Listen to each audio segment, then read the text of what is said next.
আমার গলার অবস্থা খুব খারাপ, কিন্তু তাও হায় আল্লাহ খালেদ, এই ভিডিওটা না করলেই আসলে আমার পক্ষে পসিবল হচ্ছিল না।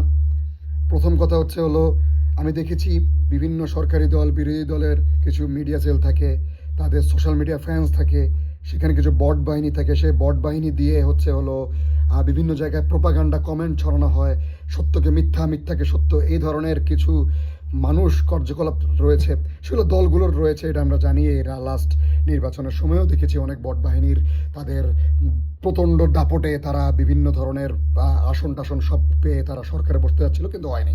কিন্তু গতকালকে বারমুডার এক ক্রিকেটারের কথাবার্তা শুনে আমার মনে হচ্ছিল তার বিরুদ্ধে মানুষজন প্রোপাগান্ডা ছড়াচ্ছে।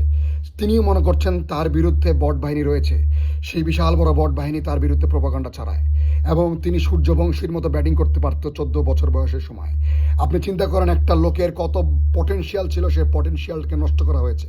সবার বোতলে পানি আসতো, তার বোতলে কোক আসতো, এবং কোকের সাথে কি ফুয়ার ধূমপান আসতো কিনা সেটা আমি জানি না।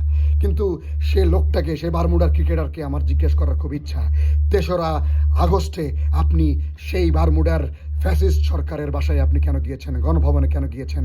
আপনার কাছে আমি জবাব চাই, প্লিজ জবাব দিয়ে যাবেন।